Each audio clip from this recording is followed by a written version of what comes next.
Hamas اور اسرائیلی فوجیوں میں جاری جنگ میں شدت آ گئی۔ فلسطینی مزاحمتی تحریک حماس کے عسکری ونگ عزاء الدین القسام بریگیڈز نے اعلان کیا ہے کہ انہوں نے غزہ کی پٹی میں جھڑپوں میں متعدد اسرائیلی فوجیوں کو ہلاک اور اسرائیلی فوجی گاڑیوں کو تباہ کر دیا ہے۔ القسام بریگیڈز کے ٹیلی گرام اکاؤنٹ پر تحریری بیان میں کہا گیا کہ انہوں نے غزہ کی پٹی کے شمال میں واقع سیبالیہ پناہ گزین کیمپ میں اسلامی جہاد کے عسکری ونگ القدس بریگیڈ کے ہمراہ اسرائیلی فوج پر مل کر حملے کیے۔ بتایا گیا ہے کہ فلسطینی مزاحمتی جنگجوؤں کی سیبالیہ کیمپ میں شہید عماد عقل مسجد کے عقب میں تعینات اسرائیلی فوجیوں کے ساتھ جھڑپیں ہوئیں اور اسرائیلی فوجی ہلاک اور زخمی ہوئے۔ البانی اسٹریٹ پر ہونے والی جھڑپوں میں اسرائیلی فوجی مارے گئے اور اسرائیلی فوج سے تعلق رکھنے والے مرکاوا ٹینک کو الکاریم اسٹریٹ پر دھماکے سے اڑا دیا گیا۔ القسام بریگیڈ کی جانب سے شیئر کردہ تصاویر میں دکھایا گیا ہے کہ سیبالیہ کیمپ کے مشرق میں اسرائیلی فوج کے 2 ٹینکوں کو نشانہ بنایا گیا اور کیمپ کے شمال میں اسرائیلی فوج کے یونٹوں کو یاسین 105 راکٹوں سے نشانہ بنایا گیا۔ حماس کے مطابق غزہ شہر کے تل الحیوہ ضلع کے جنوب میں نیتزارم راہداری میں ایک اسرائیلی فوجی کو سنائپر حملے سے نشانہ بنایا گیا اور جنوبی اسرائیل کے شہر سدرود پر راکٹ حملے کیے گئے۔ بیان میں مزید کہا گیا ہے کہ غزہ کی پٹی کے جنوب میں واقع رفح کی سرحدی چوکی پر اسرائیلی فوجیوں پر مارٹر گولیوں سے حملے کیے گئے۔ حملوں میں کئی اسرائیلی فوجی ہلاک اور زخمی ہو گئے۔ رفح کے مشرق میں بھی اسرائیلی فوجیوں اور اسرائیلی فوج کی گاڑیوں کو نشانہ بنایا گیا۔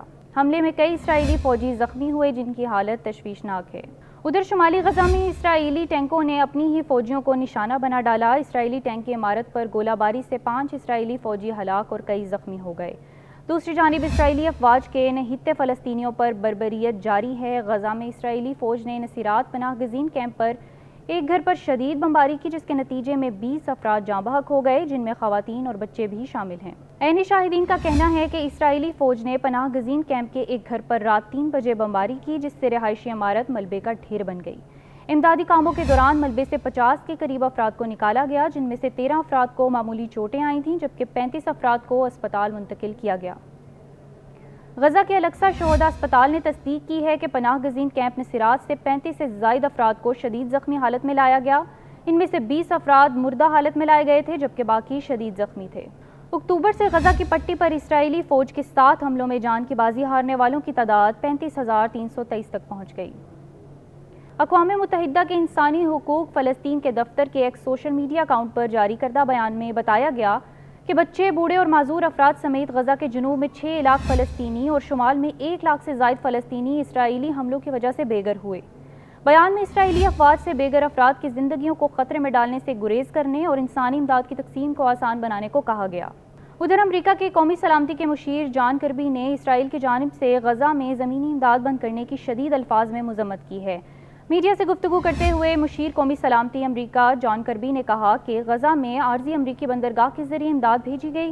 امداد کی غزہ کو ترسیل کا عمل بین الاقوامی ہمانگی سے کیا جائے گا۔ غزہ میں زمین پر کوئی امریکی فوج موجود نہیں ہوگا۔